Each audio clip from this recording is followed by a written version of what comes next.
We are live, Mr. Allenhead. How about you, everybody? Excuse me. Welcome into the Auburn Live call-in show. I am your gurgling host, Jeffrey Lee, senior recruiting editor for Auburn Live on 3. Today is Sunday, August the 4th, 2024. Yeah. And we have a fantastic show for you because I've got Mr. Allenhead here. How about you, big dog? How about you, brother? How you doing tonight?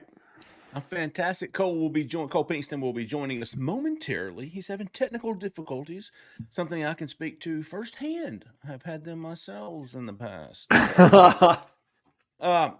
We've got a lot to talk about tonight. Got a lot of questions, a lot of calls to get to. We're going to get to as many calls as possible. We're going to try to keep it concise as we did last week. We got to a lot more calls last week by basically shutting our mouths a lot and listening to you guys and responding with more quantity than quality. It's all about the quality. No, the quality and the quantity. I don't know, dude. I don't know. The sun's going down. I'm losing my mental focus. Yeah, I hear you on that, man. It has been a long day in the yard for me, but I'm energized for this show. You know why? If you'll go look at our YouTube, Auburn Live YouTube page, we got 10,000 subscribers. I know. And for that is a huge benchmark for us. I think that was when we initially started the pod, that was one of the first things we kind of outlined, like, okay, if we can get to this benchmark, we're going to feel good about this. Man, we appreciate everybody. That's amazing. I have no idea what it does. It's a milestone. Yes. I don't know how it affects us, but we appreciate it. And we're gonna have to figure out something. We've talked about doing something special for when we get to 10,000. So I don't know if it'll be a special show, whatever. Maybe we'll collab on what we can do for our special 10,000 follower show to commemorate. Yes. Our show. We're going to talk about Jared Smith committing, big 4-star edge from Thompson High School, committed Saturday evening to Auburn. He is now one of 3 Thompson players to commit to Auburn in the past week, joining Anquan Fagans and Mr. John Allen McGuire. Don't forget about Caleb Harris signing in 2024. I tell you what, the tide has definitely turned at Thompson. There's no question. I mean, I can remember 2 years back, and probably even before that, Jeffrey, because when did Thompson's rise kind of start? Probably about 4 years ago or so ago. Mark Freeman moved up there from. Was that where the Talalagas went? Yes, Tua Tagovailoa and his brother. Is it Talia or Talia? It's Talia. There you go. It's Talia. But yeah, both went to Thompson, so it's longer than that then. But Thompson's been a program in that Birmingham metro area that truly has kind of been on the rise and has dominated. And Auburn was more or less, I mean, they just had zero luck getting any kid out of there. I think I've joked and said persona non grata, and I don't believe it was technically like that. I mean, they were welcome there. They just had zero luck. Yes. When I saw somebody transfer to Thompson, I thought done deal. It's over. Yeah. Saban had a strong hold on that program. I can't tell you the last person. Sawyer Pate, I believe, but he was a walk-on. I can't tell you the last player from Thompson Auburn signed. I can't remember it. It wasn't Blaine Douglas. O'Rourke went to Jack State. Any of you Thompson folks out there know old Blaine Douglas. Jason Quick, too. Don't forget old Jason Quick. He went to Jeff State. Blaine went. These were my nemesis as childhood. There you go. And we were the mighty Part West Rebels. Jeremy, what was Jeremy's name? Little fast dude. I can't remember. All you Thompson boys probably know what I'm talking about. Mid-90s. All right. Hey, Zach in the back has got a fantastic personal question of the week. POW. The queue is silent. What do the listeners, want to see us do for our 10,000 show celebration? We're certainly open ears. Look at James Barnett getting things started. Appreciate you, big dog. Yes. JB. Get in here. Appreciate you, man. If y'all haven't checked out Auburn Live Plus, man, this past week, Friday's show was worth the price of admission for 1 month. It was fantastic. We had a lot of in-depth scoop, behind-the-scenes material from Big Cat Week. Alvin Henderson joined us and just spilled the tea on several top recruits. So if you haven't already, get signed up to Auburn Live Plus. It's $2.99 a month. It's like 70 cents a week. And I'm telling you, that one show was absolutely worth it. I was sitting there learning and listening. I would have paid $3 to listen to that. No doubt. I mean, look, if I were working for a rival in the industry, I would have no doubt paid my $3 to listen to that. Right And then, you know what? Like, hey, there's my source, Alvin Henderson, and I got it from here. We want to get to as many calls, so we're going to get to the phone line, 701-779-9585. But before we do, we talk about the success recruiting Auburn has had in recruiting, and I guarantee you this is a large part of it. OTV, folks, On to Victory, Auburn's NIL collective. If you want to make a difference, a real difference for these student athletes, man, join On to Victory. Make a difference for these student athletes, for the recruiting, for the transfer portal retention. It makes a big difference. For as little as $17 a month, you can support Auburn athletics. And I like best about this is they give you really cool perks, man. You can get VIP events, getting to fan day before everybody else, getting to see some open practices. You get to see behind-the-scenes content, cash back on your favorite brands, a lot of cool stuff. OTV's got some really cool gear. You got exclusive savings on that. So get on to ontovictory.co. That is ontovictory.co, and join today to support those athletes and get in on these amazing benefits. I think Brett Whiteside, Executive Director of OTV, joined us last week. It's on our YouTube page. It's a free show. If you haven't already, go check it out and listen to how things are going with OTV. But get signed up if you haven't already, man. Make a big difference. Mr. Cole Pinkston, how about you, big dog? How about you? Had a couple technical difficulties. We're in. We're good to go. As I said, I have been there, big dog. Brother, we will all remember when my mic didn't work for like 3 straight shows in a row. It was absolutely brutal. The Best Wi-Fi. 3 weeks of this show. Oh, dude, I know. Between you didn't have me and Keith talking over each other. It was awesome, right? If you being out meant we got Keith solo, it was not the best 3 weeks. Listen, we had to work through some things getting these shows going. I say we're knock Dude, on wood. I showed Cole my first ever podcast on this channel. Right. It was the most cringy. I had to turn it off. I was showing Christian and Cole and Caleb. I had to turn it off. I had a headset you get at like TJ Maxx with the microphone right here. You could hear me breathing out my mouth. Bro, we were still using Zoom then too, right? Probably. Yeah. Straight up, like attention passengers. I was sitting like this for some reason in those shows, just like off to the side. I don't know. I don't know what to do with my hands right now. Yep. All right. Let's get to some phone calls. I believe we've got Mr. the mayor of Wimer, Alabama online. Is that right? We got a lot of people on the line. We got like 12 I like it right now. Let's get it. Yes. I gotta find Kevin in this madness. Kevin, you're live, man. Kevin from Wimer, Alabama. What's up, big dog? How about I got some questions for you, Jeffrey Lee. Oh. Get to him, Kevin. I hear you. Let's do it. Number one is Jared Smith, Aquan Fagan, Antonio Coleman, and the punter, and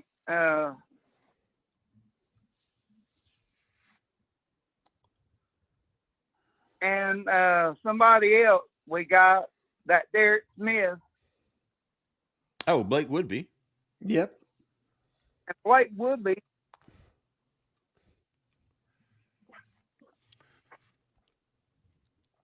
And what's the status on KJ Lacey? Good question, Kevin. You're getting the show started off right, big dog. This is a great lead in. Let's talk quarterback recruiting. That's what he's basically saying. Yeah. I like it, Kevin. All right, KJ Lacey. We have been mentioning KJ Lacey for months now. Julian Lewis, KJ Lacey, Duce Knight have been at the top, what we perceive to be Auburn's board at quarterback. Auburn was high and heavy on Julian Lewis for several months. Then things kind of took a turn. And where did it turn to? It didn't necessarily turn to KJ Lacey, although I'm not sure on that. KJ seems pretty locked in with Texas. Yep. So Auburn, I don't know if that's why they turned to Duce Knight, but the focus right now, Kevin, is on Duce Knight, Mr. Duce Knight from Lucedale, Mississippi. I think it's George County. Yep. Zach in the back loves him some Duce Knight. What did you like about Duce Knight, Zach? One, my goal for high school and college scouting is never scout for the outlier. So the first thing I look for is measurables. He's got the height, got the arm strength, got the athleticism, and has that playmaking ability to extend the play. And I also don't look for the perfect high school prospect because they don't exist. He's going to take some developing in terms of form, but all three of our top targets would have had to take a year or two to develop. And then also, too, I've seen a gradual progression in his throwing ability. You look at where he was at the Elite 11 compared to last offseason, he's taken a massive step forward from a sophomore to a junior. And on top of that, his completion percentage isn't where I really want it. I want to see it get into the mid to high 60s this year, but he doesn't turn the football over. And to me, I'll take a quarterback that's athletic, doesn't turn the football over, and has a size all day, every day. Zach, what kind of offense does this Duce run there at George County? Do you know? Is it read option? Is it spread? Does it matter? It's a spread look, but also too, and this is no offense to the George County guys, that school is not known for being a good football program. The offense they run is to give it to Duce and just let them go make a play. Get out of the way. Yeah, pretty much. Because George County has not been very good. Now, they had the kid, I don't know if you guys remember, McKinley Jackson, the D tackle that went to A&M. He might be the best player that they've had in the past 10 years there. They just don't have a lot of talent.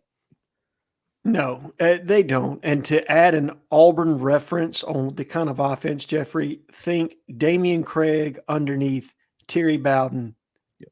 That, basically give Damian the rock and let him, do pretty much whatever. You call the play, but you're saying this is the play you're going to make a play out of. Right. You know what I mean? We're running a lot of scramble drill. There's a lot there as far as broken routes and various things. Now they've got a framework to the offense and a structure to it. It's like Zach said. It's a spread look, but it's realistically it's centered around him and his ability and what he can do with the football, and whether that's him breaking it off for a scramble, design run, and or his ability in the passing game to be able to generate chunk plays. And he's wrong-handed, right? He is. He's left-handed. All right. Good stuff, Kevin, getting us off. That's one of the topics, one of the hot topics of Auburn recruiting right now is the quarterback position. And we think it could be coming to an end soon, one way or the other. Whether he sticks with Notre Dame or flips to Auburn or flips to Ole Miss, we think it could happen soon. I said on Newberg's show, I don't think Auburn wants to take this into the season. Absolutely not. They want to go ahead and get this done. If they have to, I think they will, because I think the intent is to get a high school quarterback in this class and one that they truly desire. But we'll see. I'll be interested to see if they get impatient. There have been times in the past where I thought that they would, and they haven't really. Yeah. I honestly believe if things had been different in the Juju Lewis recruitment, and I'm not going to go into what those things were, they might have stayed patient there a little bit longer. Right. But things are what they are, and I think they decided to pivot, and you couldn't talk about a more fantastic fit, I think, for a Hugh Freeze offense than the fit that that he provides. That Duce Knight provides. I like it. Good stuff, Kevin. Appreciate you, big dog. A good follow up here, Anthony. You're live, man. Fellow Anthony from Montgomery. How about you, big dog? What's up? How y'all doing tonight? Man, I'm telling you what, it's been a week or two, hasn't it, since we've heard from Anthony?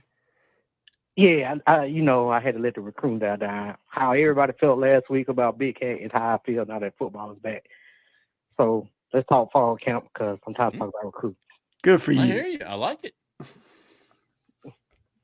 So I don't know, last year, I don't know if y'all remember, but I came in last fall camp and we did I picked a player on each side of the ball, offense, defense, and we did bowl prediction and predictions for the season. I want to do that again, bring that back. See what y'all read on a couple of players. All right. List them off, big man. So on offense, I got bowl prediction and season prediction for Damari Austin on offense, and then on defense, I got Terrence Love, and that's all I got. Hey, Anthony, do you care one way or the other what we do for our 10K celebration show? No, it don't matter, man. I'm gonna tune in. Just let me know, and I'll see what I can do. He just wants to know what time to call. Yeah. Yeah. Just let me know what's gonna be the topic and when it happens. What we talking about? You know what, All Anthony? right. And if we do one live where we can have people attend, we would absolutely want you to be there, my man, and you can ask that question live as opposed to having to call in, brother. Just let me know. I'll make it happen. Make it happen. All right. So Anthony wants to know. I forgot what he said. Something about Damari Austin and Terrence Love. Bold prediction and. I think bold prediction, and then what's the expectation, right? Bold with a D or bold? Yeah. Bold with a D. Oh, I got a bold one. It's for Damari Austin and Terrence Love on those. Correct. Okay. I knew where you were going with that. I tried to help you out there. Good job, Cole. Thank you. Yeah, Damari Austin, Terrence Love. So the bold prediction first, and then what is your actual expectation? Like, what do you think is more realistic? Okay. Well, for Damari Austin, and Terrence Love, 500 yards. Is that pretty bold? That's realistic to me. I think they're going to run the football that much. Man, bold prediction for Damari Austin and Terrence Love. That's tough. I would say for bold would be that Damari Austin becomes the guy that they go to in tight situations. He's the leading rusher. You just stole. That was exactly what I was going to go with bold. Wouldn't say leading rusher. I wouldn't say leading rusher. I like Jarquez for that. But if you noticed, you go back and maybe the A&M game, which was the one he got hurt in, Damari, and before that, the Cal game. Do you remember there was a big 3rd and short, and if Auburn did not get that first down, Cal gets the ball back and they got a chance to win the game. And it was Damari they went with on that play, and he got it, and it was a great play. So I think that my bold prediction would be, hey, this is the guy they go to when they need something. He's the most reliable. Are you saying 3rd and short? 3rd and short. Hey, it's we're in our last drive before the half and we need points. Let's roll with Damari. The crucial down back. I like it, Cole. Yeah. I will go bold prediction for Damari that he is the starter by the end of the season. I think that's pretty bold. Yeah, because Jarquez is, he's the kind of back that gets stronger as the season goes on. So if there's going to be a bold prediction for Damari, it's that he's the starter by the time the season ends. Because I don't think there's any way he's the starter when the season begins unless there's an injury to Jarquez.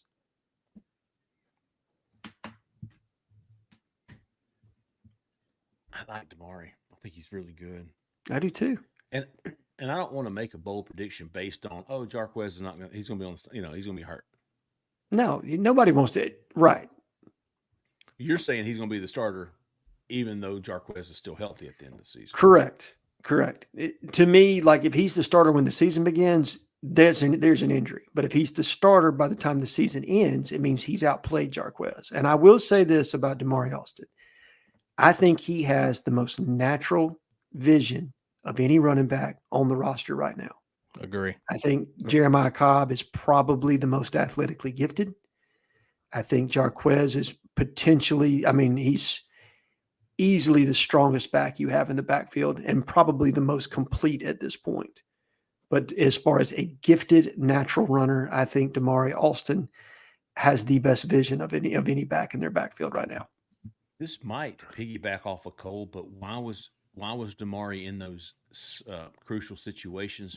Could it have been Jarquez's lack thereof pass pro? I don't know if anybody was great at pass pro, honestly. Okay. Is he any better than Jarquez? Because Jarquez didn't have a great year blocking. I didn't think I'm with Cole on this. I don't know that there's one that separated themselves. And I think probably, if I'm guessing right on this, Cole, at that point in the season, Damari was just seeing it better than Jarquez, specifically the Cal game. So I'll take you back to Damari's interview after the game. We got him on the Monday following that Cal game and a roundtable, whatever interview, and asked him about that play. And he said, if that were any other play, and I'm sure we can go find this quote. I'm paraphrasing.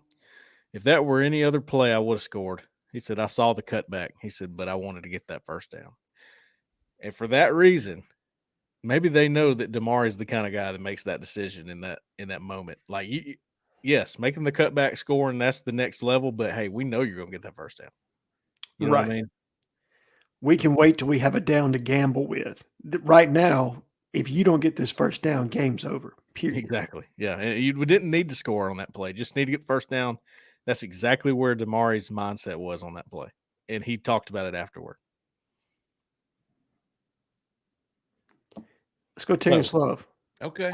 I don't know what a bold prediction on Damari would be, other than him leading the team in rushing, which I don't see that happening. For Love, I'm going to have trouble because, for one, I think two things with him.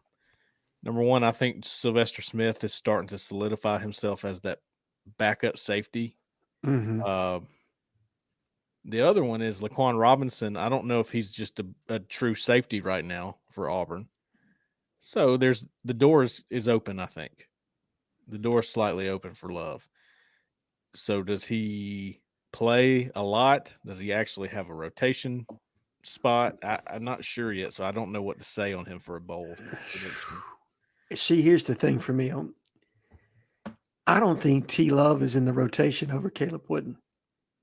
That's the problem for me right now. And I think T. Love is more naturally gifted, but he's what?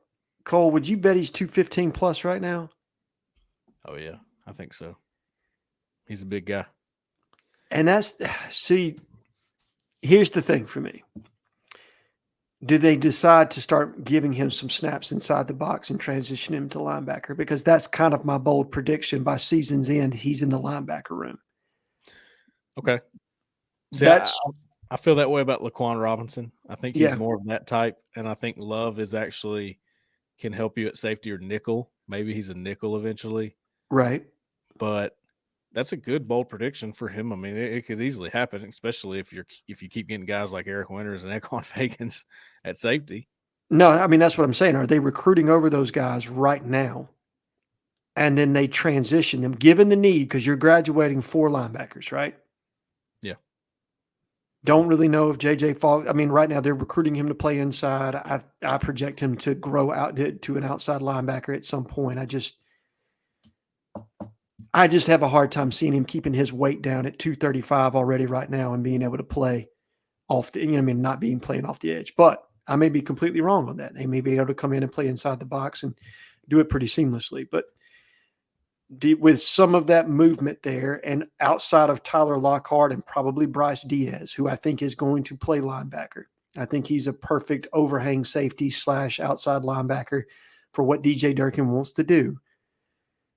Do you decide that, okay, we're going to convert Laquan Robinson and T. Love by season's end to kind of help fill that bridge somewhat, and then you have somebody that's already been in a college program for a couple of years as opposed to having to go shop in the portal? Now, they may do that anyway, but maybe they give them some snaps there to see what they can do so that they don't necessarily have to do that. Good stuff, Mr. Anthony. I'm going to defer to y'all, man. Yeah, whatever y'all said is what I said. 2246. You're live. Who we talking to? Where are you calling from? What's going on, folks? There he is. What's up? Going on, man? Are we screen door official? No, I'm already outside tonight. I'm already sitting in my chair right here. That'd be my little my side door I come out of. For some reason, I might need to spread it. It's got a little squeak to it every time I open it up. Man, got me an Auburn Tigers commit here in Selma, Alabama, man. Yes, you do. Look at that. You may have two of them. Look at that. I may have two. Oh, man, right here in Selma. I like the sound of that. That would make 3 on roster. Well, Sure would. I make 3 on my roster, man. That's all right there, man. Hey, that's all right. You know, I go back to Alvin Henderson committed, man. People just don't understand how big that was for Auburn to get Alvin, man. Like, once I seen Alvin commit, I knew it. And I knew we had a legit chance to land that kid with Alvin Henderson on board, too. Because I've been known for a minute, you know, that those kids had talked about playing together already. right. I got a bold prediction for you. Hit me with it, Edward. My bold prediction is Kerry Thompson starting at one of those wide receiver positions for the year with. Now, I understand that one time, but I'm going to tell you, I know KL, everybody high on KLS, and rightfully so. He's a good player. But when you got a type, that's just like a woman. You got a type, you're attracted to your type. Hugh Freeze had a type. At 6'3", 220-some pounds, can jump out the gym, can run a 4.40, and I love big wide receivers. You think that's going to be on the sideline? I know he's going to be a little raw. It's going to be a little development. I ain't saying day one, but you're going to ease rotate. And when all eyes looking at 8 on the other side of the field, guess what? I got one just as big, bigger, faster, stronger. You already talked about how he can block as a receiver. That's one of the biggest things that's going to help him get on the field a little faster because you got a wide receiver in a tight end body pretty much with tight end and wide receiver body with wide receiver speed that can block on the perimeter. Oh, man. Just being able to block alone, that's big. You got to make Craig Miles in blocking, but, hey, he can stretch the field as well. So I look for Perry, you know, to find a way. With all the hype around KLS, and he's a good player, don't get me wrong, and he's going to be key to helping those young guys come along. But at the end of the day, I look for the talent to, as he start to get settled in and get used to SEC play, I think it's going to be hard. You don't keep that on the sideline. You can't keep that on the sideline because you don't have nobody else like that on your roster. Yeah. Not with that full package of what he brings to the table outside of maybe a Cannon Brown if he could put it together. And a comparison for your guy Duce Knight. I think he'll see a guy that he coached a few years ago in Duce Knight. I look at him and he's a left-handed Malik Willis. Okay. What I see in him, pretty much the same size, the arm strength, the mobility. I think he receives a lot of Malik in Duce. When you think about it, he's just a left-handed version. He's a little raw, going to take a little bit of development, but you can see the talent. He's got it. Yep. I like it.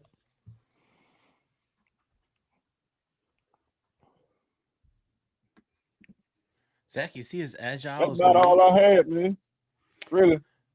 You know, I know y'all got a bunch of calls, and I don't want to hold the show up. You know, Edward. what you thinking about doing for the 10K?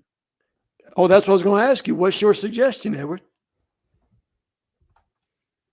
Oh no, man, that's a monumental step. It needs to be celebrated in some type of way.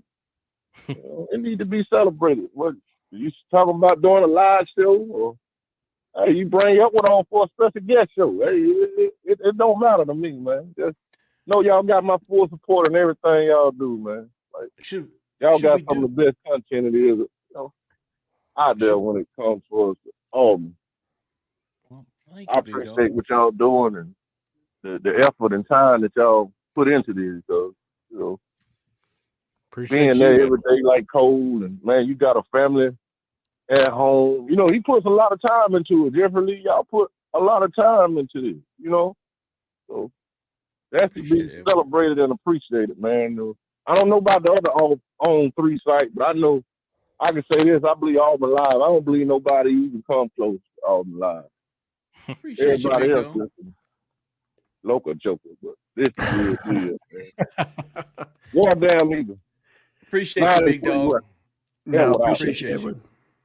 I appreciate Edward more than he knows. Absolutely. Yeah. Hey, here's an idea. This is one of the. I'll throw out the first one. What if we did it a Sunday night after one of the first few home games, so that everybody would be going back home. I was trying to get some people in the crowd. Do you want to do it Friday night? So the Friday night before, and you just let me know which one, and I'll fly in for it. We'll throw that around. Okay. Maybe do it on a home game weekend. A Friday night would be better because Sunday everybody's going to be getting back home. Definitely. Maybe people be getting into Maybe they come in a little early on the weekend, come out, have some hooch with funny us. Suggestions in the chat. Someone said we should run a 10K, put on a 10K run for trying to eliminate my ass. Jeffrey said, "Do you want me to do a podcast, or you want me to?" 10K? Good gracious! I know you can't see below my boobies, but it ain't cut out for a 10K. Oh, we need to get that DJ from Jared Smith's announcement. Ooh, oh yeah, that guy was rocking, dude. 1055. You're live. Who we talking to? Where are you calling from? Jeffrey Lee. What'd I do? Hear me? Yes, sir. Absolutely. How about you? How about you, big dog? This is Josh from Opelika. Josh from Opelika. Yep. So I was listening to Zach Blackerby on Auburn, Locked on Auburn, and he had the Bama, Locked on Bama guy talking, and he said that, it's not a big deal that we're not getting the top Alabama recruits because we're getting all the, national, international recruits. He mentioned someone from Germany and something else, some other country, and it was kind of just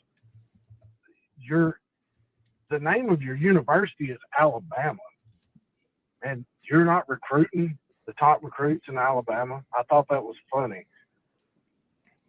And I want to also tell you, you're the GOAT, Jay Lee. I'm originally from Roanoke, so I read your columns from the Randolph Leader. How about that? You're awesome. Wow, dude. What's your? Did you go to Hanley? Yeah, sure did. Who was the head football coach then? Oh, was it Jimmy I Holly? couldn't even tell you because I homeschooled after 9th grade, so I couldn't tell you exactly. I hear you. But I went ate at the Alan Head too. My last name is Head. So how about that? If we're kin or not, but that's Probably cool. are. And Cole, you're awesome, man. Your in-depth stuff is awesome. And Zach, you're awesome too for what you do. Appreciate you, man. I have one other question. Now, I hope you respond to the one I just said because that's crazy. But yeah, I got you on that.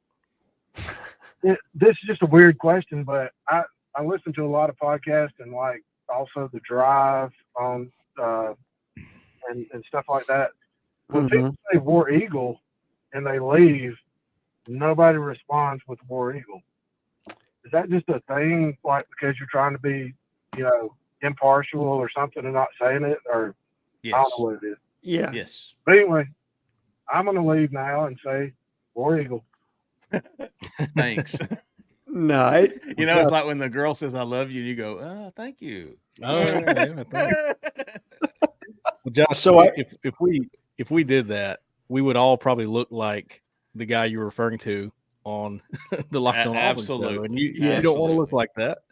You want to have, some credibility.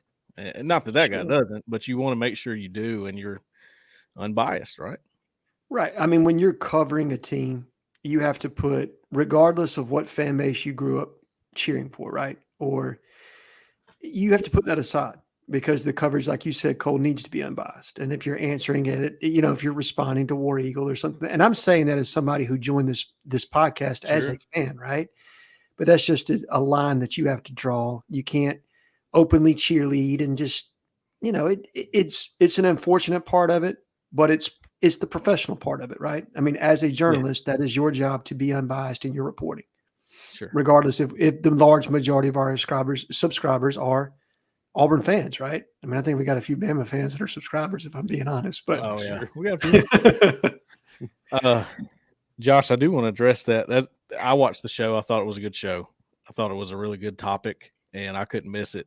So great job to Zach and Locked On Auburn over there. They got me. That was a good one. And I shouldn't have said that about, I think Luke is his name that joined Zach on that show. I shouldn't have said that. I didn't mean it in that way. I'm going to take up from him a little bit. He didn't say that it's not important. Right. He's asking the question, is it important? Is it as important as it once was to win the state of Alabama? It's what set up both of their debates together, and I thought it was great.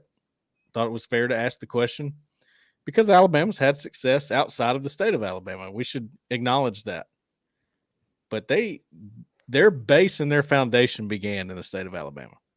Oh, yeah. That's where it started with Nick Saban. And if you actually go back, and I think Zach probably did this on that show, before Nick Saban left, he had Zion Grady committed, in-state guy. They were hot and heavy on some other guys like KJ Lacey and Quan Fagans. Antonio Coleman. Antonio Coleman and Derek Smith, of course. But they were putting emphasis on some of the guys that they aren't technically putting emphasis on now. So there's a change. And we're not to say right now if either way is right, but I mean, let's not go against what Saban did. I wouldn't do that. That would not be a great bet at all. No, and look, to provide logic to it, if you look at the composition of their staff, they're recruiting to where they have relationships, right? Yeah. Now, does that speak to who you hired on staff that you don't necessarily have those relationships in state right now? Sure. But is it necessarily, I don't know, man. I don't want to downplay it by any means. I think it is a significant deal to recruit to your base, right? Well, to recruit that 6-hour radius we talk about all the time because you want to own that 6-hour radius. But I do think it's important to acknowledge that they do have a heck of a recruiting class and to not downplay that either. Well, I think the bottom line is this. It doesn't matter if you're getting them out of Alaska. Okay. If Alabama wants them and you're getting them, that's what matters. A big deal. Now, I don't think Alabama recruited Jared Smith all that hard. I don't think Alabama recruited a few of the guys that Auburn has committed. But they have a lot of guys on the commit list right now. And go back to last year, too. A few guys there that Alabama wanted and did not get because Auburn got them. And that's really the bottom line. It doesn't matter where you get them from at that point. Just get the guys that everybody wants. Get them. Agreed. I wonder if things would have been different. I would imagine. And we've talked about this before, man. Most of these coaches are coming from the West Coast. That's where their relationships are. They've been recruiting those kids since the 9th grade, not these kids from Alabama. Right. So it's understandable. And I think that's not going to last. I think it's going to come back. Well, I mean, the question, it goes to, if Nick Saban were still there, would Auburn have some of the guys it has right now? That's the question you ask, and there's really not a way to answer it, but it's a question you ask. No, and here's the thing. If Nick Saban's still there, is Ryan Williams committed to Auburn or signed with Auburn? Because I do believe that recruitment goes differently if Nick Saban's still there, and maybe Antonio Coleman is still with Alabama if Nick Saban's there. You meant you said Auburn, you meant Alabama, right? I'm sorry. Sorry. No, I appreciate the dude. I'm tired, so I appreciate you making it clear good. for the people listening, Cole. Oh yeah, but that's the question. And again, you can't answer it. There's no way to answer it yet. No. But does number one, the guys like Anquan Fagans, and we know. I mean, you can go back on their profile. There were several stories written about them on the Alabama side, offers, visits, all of that. We know they recruited him pretty heavily when Nick Saban was there. The question is, how hard did they recruit him when DeBoer was there, and would Auburn have them right now if it was still Nick Saban? I think it's a fair question. I think that would be the question I would ask if I was in a debate about it. And I don't care so much about in-state. I care about the guys that Alabama wants. Where are they landing, Alabama or Auburn? Right now, a good bit of them are going towards Auburn, and that's the trend that matters. Let's before we get to our next guest, surprise guest. I like this. Our 10,000 subscribers. But hey, before we do, if you're in Auburn, Opelika, Lee County, you're looking to sell your home, buy a new one, upgrade, maybe even buy one to have a family rental, a short-term rental, or even a long-term rental. Look no further for the help you need, folks. Jessica Andrus with the Talents Group. She's fantastic. 334-704-4442. A lot of fours in that number, Alan Head, but she is a 5-star realtor. If you don't believe me, just ask me. I won't lie to you. I tell you. If you say you didn't like it, I'll call you a liar. Give her a call, folks. Jessica Andrus with the Talents Group. I promise you will be absolutely satisfied. And give her a 5-star review because she's a 5-star realtor. Give her a call, 334-704-4442, and tell her we sent you. All right, folks. Our next guest is who we got there, Zach? 0987. You're live. What's up, y'all? It's Ryan G. What's up, Ryan G? Where'd it go? What's up? Ryan G, listen, we don't say what's up around here. All right. Oh, but he's from Alpharetta. They don't say how about you in Alpharetta. No, definitely not that. You better get used to it, Ryan G, because you're coming to Auburn. How's everything going, big dog? Going good. I'm just recruiting my butt off, trying to get our quarterback. Yeah, there you go. Working on Mr. Knight. Yes, sir. That's the one. Well, for folks that don't know, Ryan has already been instrumental in this class. Hollis Davidson, one of his good buddies and fellow tight end commitment, decommitted from Auburn. And I tell you what, Ryan, you worked as hard as, I don't know if you and Coach Ben Angamoa, and were able to get the kid back in the class, Hollis Davidson. So what's your conversations with Duce been like? I definitely I've seen him a few times. Obviously, I saw him over this trip and just was talking with him. And then recently, I've been switching what I've been saying up into asking him when his timeline is, and hopefully getting him in the boat coming here up in the next few weeks before the season starts. Okay. Hey, Ryan, what is, people ask us all the time, what would, as a receiver, what does a quarterback like Duce, if you were to get him in the class, what does that do for potential wide receiver targets? Does that give them an extra incentive? Amazing for potential receivers. I know that from what he's been saying, there's a few guys that he knows and personally that have contacted him, hopefully getting him into the boat at Auburn. But he definitely can get some guys that aren't interested in Auburn right now. But if he comes in the boat, it definitely will help our chances in getting some guys that nobody thinks we can get as of now. Ryan, talk to us about Coach Ben Angamoa. We see him, we get to talk to him. He seems like a fantastic guy. What kind of guy do you think he is? Coach, he is. Do you enjoy being around him? What do you think about Coach Ben? I love him. He actually recruited me at Liberty before he moved over to Auburn. He was one of my early offers there.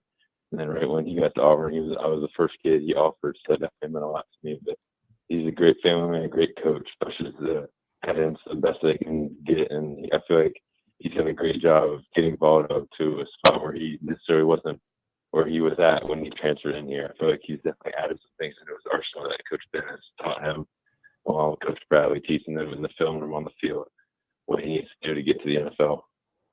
Yeah, can't forget about Mr. Coach Logan Bradley. Fantastic, man. I tell you, Auburn's got some great For sure. Analysts, assistant coaches. That's what they should be now because they can all coach. Yeah. Alan? Ryan, so much these days is made of NIL and other facets of a recruitment, but talk about the relational aspect of it. You spoke a little bit about Coach Ben, but tell me about your recruitment and what exactly is kind of that determining factor for you. What made you feel comfortable to want to go ahead and commit to Auburn? Yeah, 100%. It's 100% relationships for me. There was no NIL conversation when I was coming up to commit. It was just where I felt like I would fit in, where I would play. And ultimately, it came down to Auburn and Miami were my two options. And I came down for a Tuesday visit with Coach Ben just one more time before I committed. And it came down to just Coach Freeze, Coach Ben, Coach Bradley. They were great people, great family people that can just ultimately get me to where I want to go, which is to be the first tight end to win the Mackey Award at Auburn, and then ultimately go win the national championship and also go to the NFL. Ryan, do you feel like you guys are building a class that can play for, if not win, a national title at Auburn? Oh, 100%. I feel like with the guys that we should be getting in the next week or two, it can definitely push us over to obviously a top 3 class, but definitely a team that can build with our 24 class to get us a national championship. We've got our eyes on several guys. Tyler Lockhart, of course, Duce.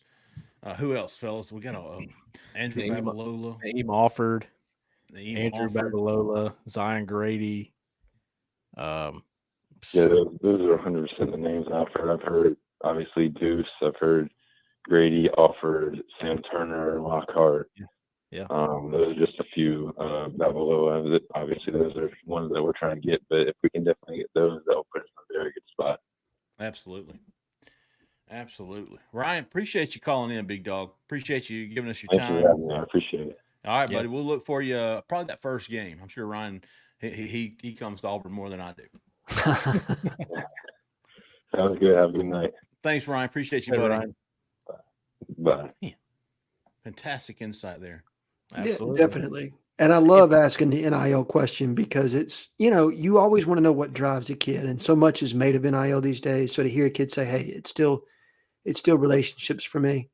Didn't have a conversation about it. No. Didn't even mention it. No. Yep. It's very rare. Dude, he's got a fantastic family that they're all very involved. They are. He's kind of the Walker White of the 2025 class. Yeah. Where everybody's involved. Yeah, they're all. I wish y'all could have seen him and his family with Hollis Davidson the past 2 times that Hollis came back before he recommitted to Auburn. It was like I was watching Walker White a year ago. That's what he's been like. And the recommitting thing too, man. It's not just it's families like Ryan and his and the coaching staff and all them. When a guy decommits and he's going, all right, I got to open things up. I really need to look around. I want to make sure I get this right. Auburn's had 2 recommitments now, and potentially a third. Yep. Boy, that speaks a lot when a guy decommits, comes back, and he goes, I just didn't even expect to be treated like that. Like, it wasn't awkward. It wasn't, it didn't feel wrong being back here. It felt right. That's what happens right now with this staff and everybody. So that's a good, ambassador for your program when that happens. Agreed. So we got 6 callers left. So we got to, what we're going to do is everyone just get your questions off at the beginning, and we're going to try to hit all 6 callers before the end of the show. We're going to start here. 5013, you're live. Hey, fellas, how about you? Don here. Man, Don, if you'd have just waited 5 more minutes, hey, man. After the weekend I had, guys, I don't know about it anymore, man. I don't know if y'all saw the corner Friday night or anything, but, man, they killed me on the corner Friday night. I mean, what'd you do? I tell you what, I don't know, guys. Cole, I was coming down to see you yesterday. They were making fun of me about going to see a kid announcing. And, of course, they were giving me hell about Twin Peaks. You know what, Don? By the way, did any of the four of y'all see that thing? I mean, it was 140 comments. It lasted all night Friday night.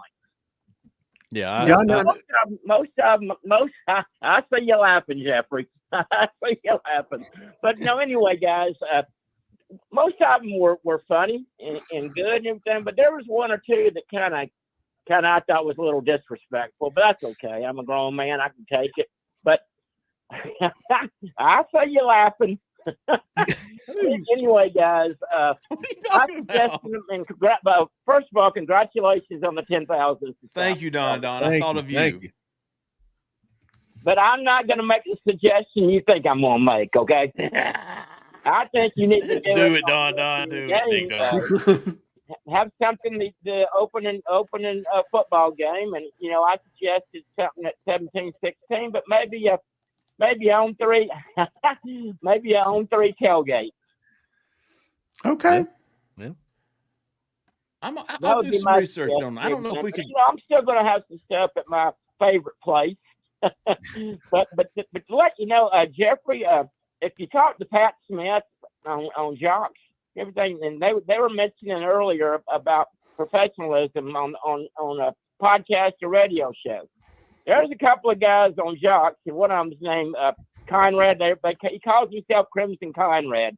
And you don't think he says Roll Tide every day? No. That's an Alabama station if there ever was one, fellas. Can't make myself do it, Don. Well, I get it. And I respect that and everything. But, hey, let's talk a little recruiting. Supposedly something's supposed to happen Tuesday. Jeffrey, have you heard that rumor about something happening Tuesday? I saw Mike Singer from our Notre Dame site say that he Tuesday had been thrown around about a potential flip date for Duce Knight, and then if Notre Dame, is it Notre Dame or Notre? Notre Dame. That's what it is down here. I can stop sharing. If Notre Dame could make it past Tuesday, so that's the only place I've seen it. I saw the Notre Dame guy. I think that was last week. Say something about this coming Tuesday. Who knows? Okay. Hey, yeah, I have no idea. Cole, when you were down there yesterday, did you happen to eat at Southern Kitchen? Oh, no, I did not. I actually ate at Top Golf across the street. Okay. Ooh.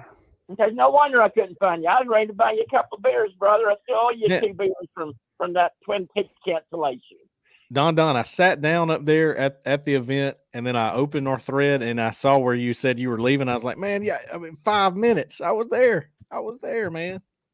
Yeah, I know, but see, buddy, I went up when I got there. I went up top before everybody got there, and the people up where they had the function told me it was a private party and only family, friends, and media could attend. So that's why I left.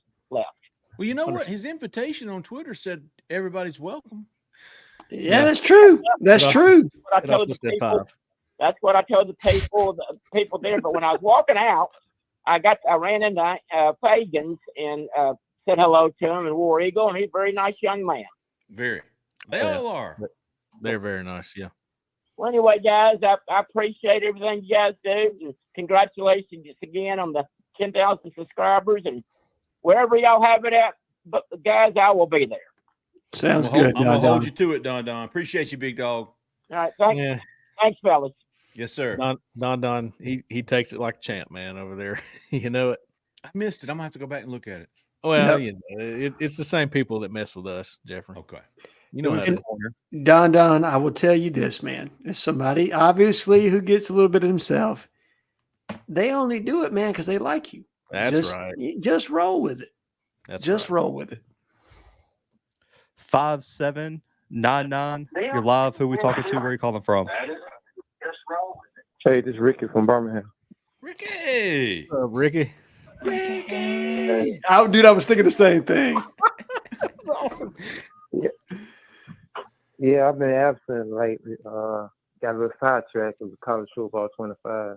Oh, yeah. I understand. I feel you on that. Yeah, I'm just going to hit and say I'm just going to congratulate on 3 for your anniversary. I saw that on Instagram. Yeah. I was scrolling down. Yeah. 3 years. Congratulations on you guys on making 10,000 subscribers.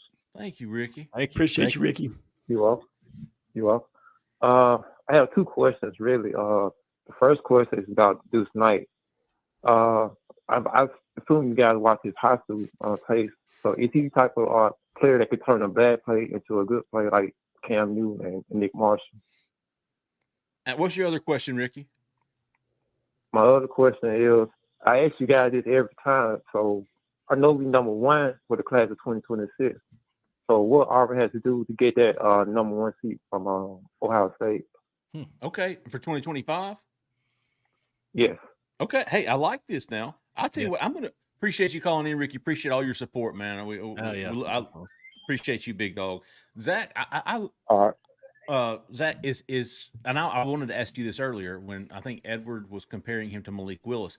Is he as agile? Is he as slippery?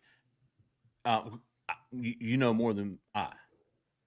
I would say so. The difference between him and Malik is a lot bigger weight wise. Like I think Malik was about 220.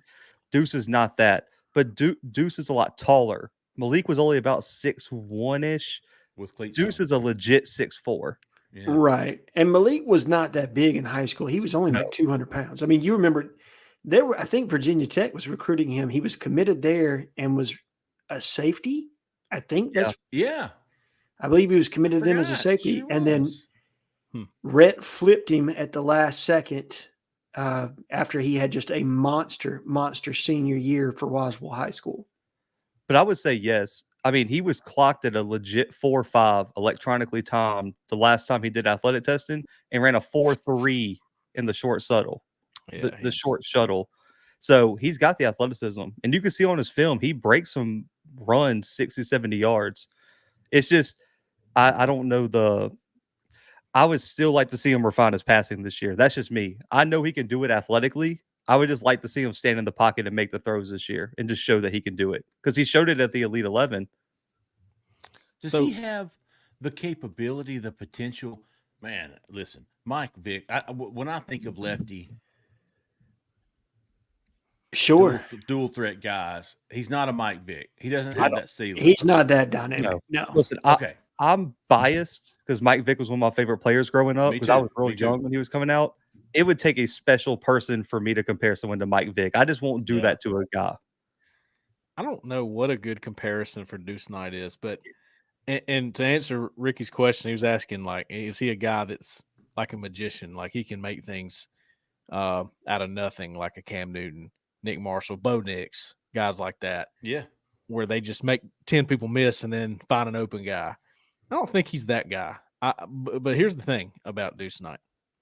If he ever decides to pull it down and run it, it's got a chance to be a house call. Yeah. That's the kind of player he is. But he tends to stay in and try to make a good throw. That's his style. I've said this before, and if any of the members of the offensive line of George County High School are watching, I do apologize, but boy, does he get pressured every play. And and it's just everything's difficult for him. Like if you watched him side by side, you watched Duce Knight and then you watch film of KJ Lacey. KJ Lacey's back here, he's got time and he's looks comfortable. And then Duce Knight is running for his life and standing in the pocket amidst danger all the time. That Saraland game was brutal. Like as a Cole, because me and you both played all O-line. They just should have apologized to Duce Knight the whole way back to Lipscomb Academy because they tried to get him killed. Yeah, he's I've got my he handles it well though. I got you a comp too, Jeffrey. I'm going to show you this and tell me if it rings a bell. This is probably Allen. I don't know if Cole. This is who I think I'm thinking of. That's okay. Yeah, he was committed to Auburn. Speaking of Rhett Lashley, the reason we flipped Malik Willis late in that cycle is because they lost Lowell Narcisse to LSU. I would say that Duce has better natural arm talent than Lowell Narcisse. Narcisse is probably a better runner at this stage. Comparable athletically, though. Okay. Did he ever turn out to be anybody? No, he went to LSU, got injured a couple times, transferred out to UTSA, if I remember correctly, and then lost the starting job to the Harris kid that started for like 7 years out there or whatever it was. The one that just had like the record-setting bowl game or whatever last You year. got it. Yeah. He was a freak, though. The kid they had starting at UTSA was a problem. Yeah, no doubt about it. Yeah. I would go a stretched out Pat White. Do you remember Pat White? Yes. Yes. Fantastic. Former Daphne quarterback, played at West Virginia. Yeah. Fantastic. Because if you remember, Pat struggled his freshman year at West Virginia. If you guys remember, I think he only completed like 50% of his passes, had a bunch of rushing yards, but he was not good and developed into a pretty solid quarterback, I would say. Very solid, especially in that Rich Rod offense. I think, who was it? Slayton in the backfield with him, Steve Slayton. Who might be a good little bit before Noel Devine, or was Noel Devine toward his senior year? Devine was also in the mix, but he was a year behind those guys. Yeah. And Tavon Austin was on that team too later. Yep. Sure was. I just was looking at some quarterbacks. I don't know what his reputation is because he was kind of up and down at LSU, but he was 6'4", 223. And he was a heck of an athlete. And he won a ton of big games for LSU was Jordan Jefferson. And sure was. That might be a decent comp. And I was thinking Matt Jones from Arkansas, like a big time throwback there. Yeah, but he throws the ball better than Matt. Matt was a hell of an athlete, though. I mean, ungodly. That's the thing. He was 6'7", wasn't he? You've got an unreal athlete here. You're talking about an unreal athlete. That's where I'm going with this. Sure. I'm not sure what to compare him to as far as a passer yet. I don't know. But as an athlete, that's the type. And if you're going, a lot of people in the chat keep saying a faster Jason Campbell, and I don't see that though. No. I don't see that comparison. I mean, I think they're trying to do the Auburn thing there. If you're going to go older quarterback, for me, Cordell Stewart / that's kind of where he's at with it, right? Like that kind of an athlete, except Cordell was only like 6'2". Deuce is a legit 6'4". And I'm not talking about an cleat 6'4", like a legitimate 6'4". I think they measured him at 6'4.5". That's barefoot. Yeah. I'm gonna pull up some Jordan Jefferson highlights after this and see. I think that might be the one.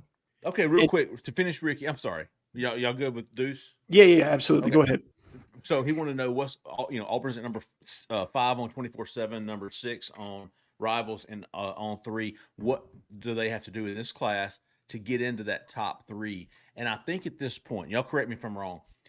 Forget the rankings. Get those guys we just talked about with Ryan. Dude, who cares where you wind up? Right. If you're getting Andrew Babalola and Naheem Alford, Tyler Lockhart, Duce Knight. So that's Sam what you Turner. To answer his question, you've got to get a 5-star or 2. You're not making it into the top 3 without one.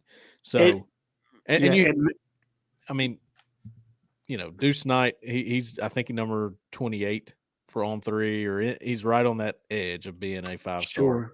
Sure. Brody Scholl, he's on 5-star territory for on 3 right now. I think Malik Autry is 5-star territory for 24/7.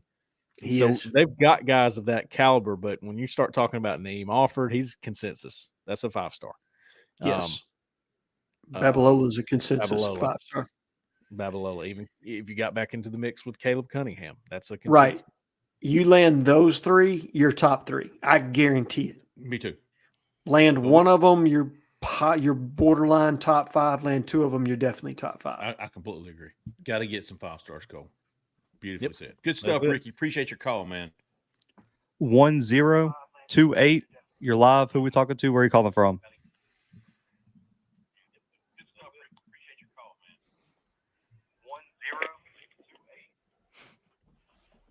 That background noise off. How's it going, fellas? This is Aaron from Fort Payne tonight, fellas. Oh, Aaron. Fort Payne, Alabama. Not to be confused with Eider. Well, fellas, that trend continued yesterday. The pipeline from Thompson. Yep. Man, it's big.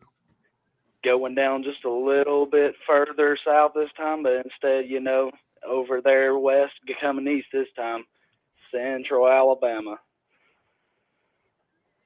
have no idea what you're Man, I'm telling y'all what, I'm loving this recruiting, but I'm not going to hold y'all long tonight. I know y'all have got several callers behind me, but I got a couple questions. Okay. First question is, out of Naeem Alford right now and Duce Knight, who do you feel is the more crucial target that we would have to have in this class? And Don't make me do that. we have the best shot at landing at this moment. And what is some current news on the defensive line targets? I know Cole probably knows a little bit more about the defensive line here, but who do we have a great shot at still landing in the defensive line, or are we going after anybody, or are we just done there? All right. Good stuff, Aaron. Question, my last one would be, who in our current class right now could move up to 5-star status very soon? I just heard y'all talking about that, but do y'all think Broderick Scholl has a very good shot at hitting it before his senior year is completed? Okay. Yep. All right. Let's see. 2025, Alford or Knight? I wish, look, it's Knight for me because of the need at quarterback, right? You've got other corners committed. But Alford he is a fantastic player. And if he hits in college up to his athletic capability, up to his traits, he's a day one cornerback in the NFL. But because you don't have a quarterback in this class and you have other defensive backs committed, it's got to be Duce Knight at this point, right? For sure. Yeah. I'm going with Alford. No, the contrarian. I hear you. And here's why. A class without Alford is still great, but a class with Alford and without Duce Knight. Listen, you're going to see this. Cole, I think you overheard this conversation too. You're going to see some teams skip years between quarterbacks. You're going to see some years. I personally, with Walker White as a true freshman, I could go without a quarterback this year. Okay. Give me Alford. I don't even know how good he really is, but just for public perception, for the state, for the number one in-state target, the way Auburn's recruiting in this state, to not have the number one player, I just think that would be monumental. I hear you. And then I'm looking at 2026 to get my quarterback. I could do without a quarterback this year. I can play devil's advocate for you on that one. What's the statement of Auburn flipping a quarterback commitment from Notre Dame? And what does that say? And you think about some of the Notre Dame quarterbacks over the years and how that's a featured position. That's a pretty big statement. Family show. I know, right? I almost let it slip. I caught myself. That's a pretty big statement. Ryan G is only 17 and he's listening to the show. I know, man. I know. We're going to have to. I'm getting us demonetized tonight, right? YouTube's sending an email right now like you were this close to losing your 10K. Yeah, we just deducted 100 subscribers. I said, God dang. All right. So so I heard the conversation, Jeffrey. Okay. Yes.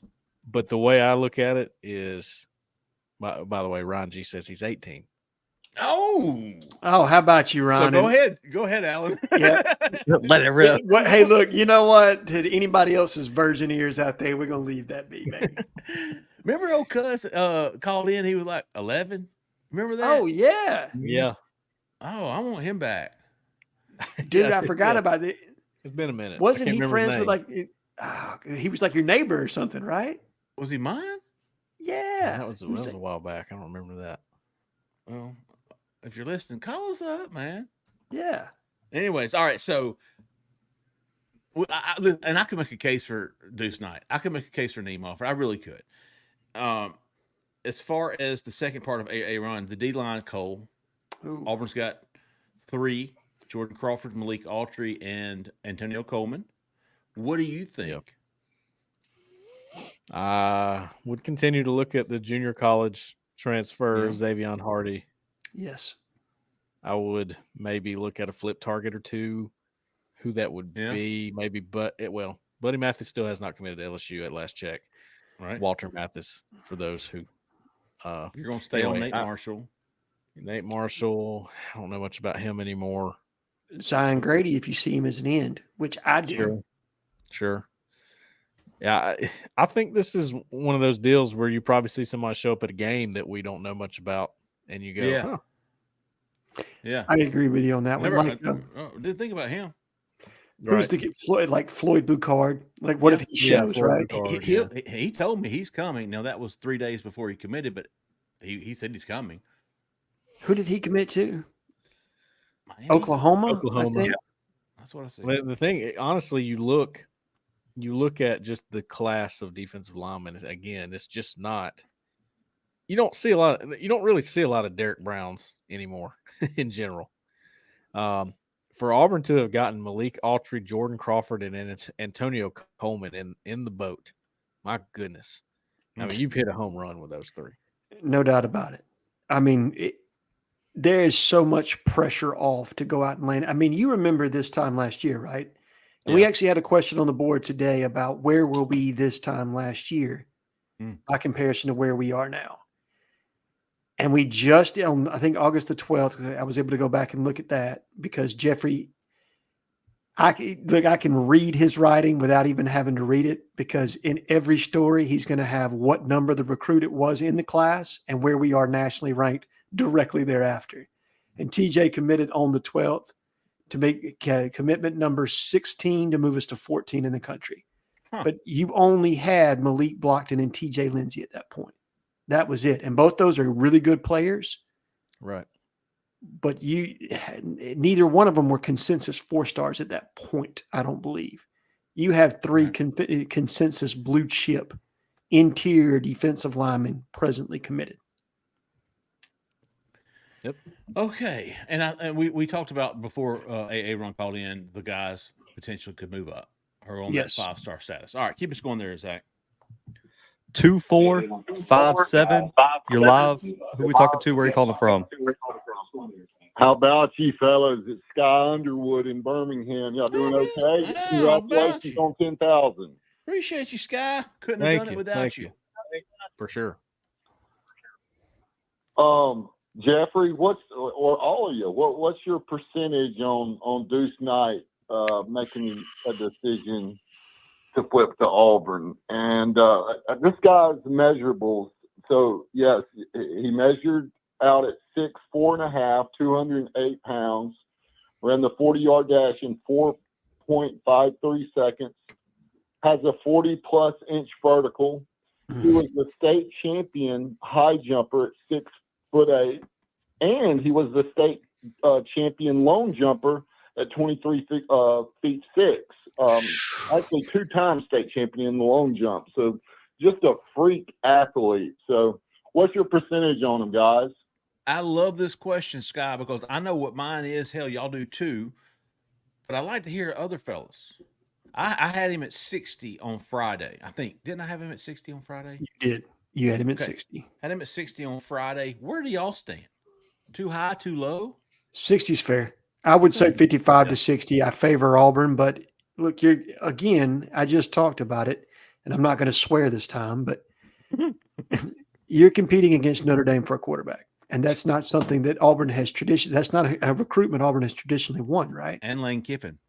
Correct. And I don't want to discount Ole Miss here either, because let me read off Lane's record. I mean, maybe recruiting people want to kind of bag him on, and trust me, if you could stuff him in a locker, I would feel great about it.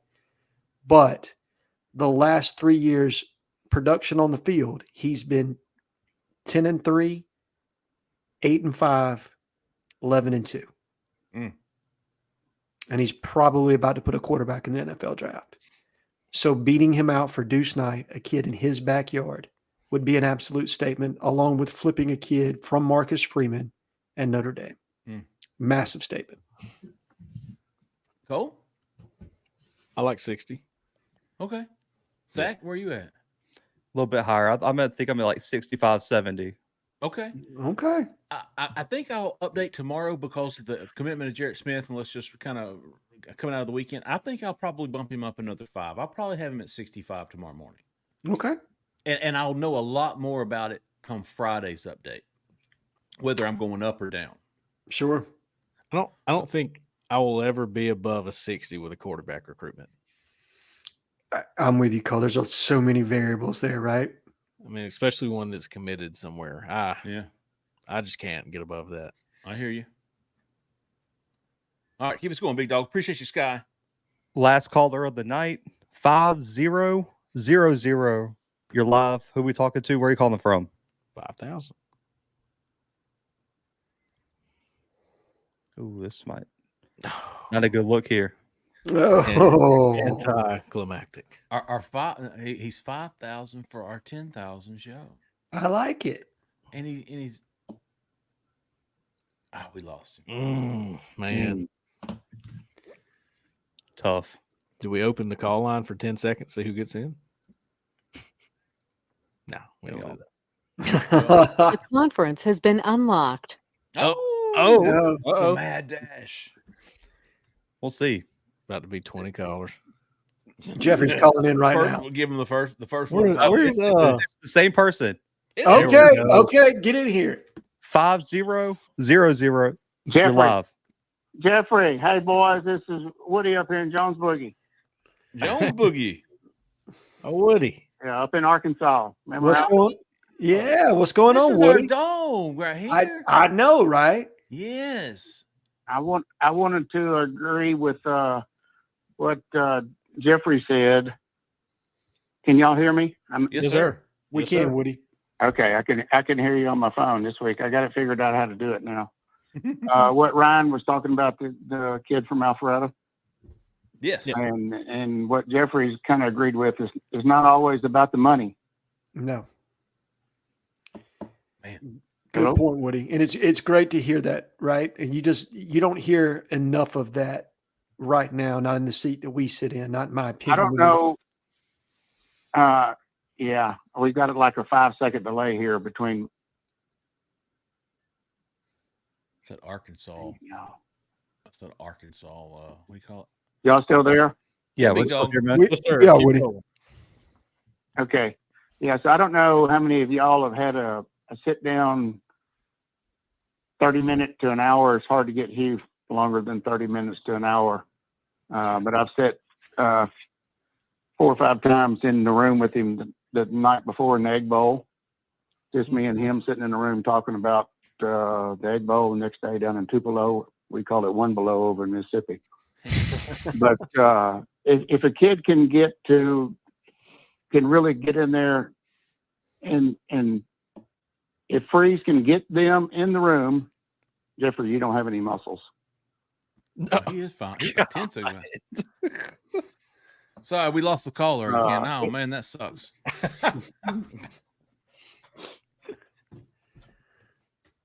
Are y'all there? Yeah, we are. We are Woody. here. Yes, we're still here. Well, what's your question? Give him I Zach. don't have a question. I'm just making a comment about recruiting and what Ryan said from Alpharetta. One-on-one, it's not always about the money. If the guy can get your attention. You all right, Jeffrey? We just we liked your reaction to Zach, Woody. That was all. Oh, Woody's snappy. He a little saucy tonight, isn't he? Well, today's y'all's 3rd anniversary. It is, Woody. It is. So today's my 40th anniversary. Congratulations, Woody. That's awesome. To the same wife. Big It time. all, yeah. I assume that, but I guess with some of our callers, I probably shouldn't, right? Probably so. All right, you guys have a good night. Appreciate you, Woody. Thank you, Woody. Appreciate Don't you, ever buddy. make Woody calls twice, Zach. Great. Barely. Messing around. Dude, hold on. Oh my goodness. Yeah. Looked like he was blowing smoke. Oh my gosh. Fantastic. Man, it's fantastic calls, man. Woody closing it out. Kevin got us started. Got some Duce Knight stuff. Got some quarterback recruiting going. Anthony, what a 1 through 3 lineup tonight. Yes, sir. Kevin, Anthony, Edward. Had Josh, fantastic call from Roanoke. Oh, Ryan G calling in. Yes. Love me some Ryan G. Don calling in to draw a line in the sand to all those corner folks. He will whoop ass. He ain't too old to whoop a little ass now.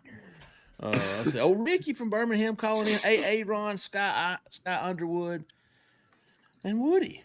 Appreciate how about you to James Burnett, first of the show, getting signed up for Auburn Live Plus. If you haven't already, go check it out, man. You want to see that Big Cat Review show. A fantastic show. Alvin Henderson jumped on there with us and gave us some really good insight into Big Cat Week. We will we'll be back, I don't know, sometime this week, probably Wednesday for a recruiting show. Yes. Okay. Get back on schedule. Of course, Auburn has started fall camp. Get logged on to Auburn Live on 3. Justin Cole and been doing a fantastic job of covering that. And again, folks, if you want to make a difference with Auburn, the best way to do it is by signing up with On TV, Auburn's NIL Collective. Even though it doesn't matter to some, it does matter to others. And I promise you, it makes a big difference, man. Get signed up to OTVs for as little as $17 a month. Enjoy all the perks. Go to ontovictory.co, get signed up. Also, don't forget about Miss Jessica Andrews with the Talents Group. Looking for a home? Looking to sell yours? Looking for a new one? Looking to buy something to rent out long-term, short-term? Let her know. She'll help you out. 334-704-4442. Give her a call. Tell her we sent you. All right, folks, that's going to do it for tonight. Like I said, we'll be back later this week with the Auburn Live recruiting show. Auburn Live on 3. Thanks to everybody for subscribing to our YouTube channel. If you haven't already, go do so. Get us over that 10K. Let's brag a little. 10.1 is what we're shooting for now. There you go. So, thanks again, man. We really appreciate everybody. We absolutely do. Thanks again for listening. Thanks again for watching. For Mr. Allen Head, for Mr. Zach in the back who came to the front, for Cole Pinkston, I'm Jeffrey Lee, man. Y'all stay that left lane. See ya.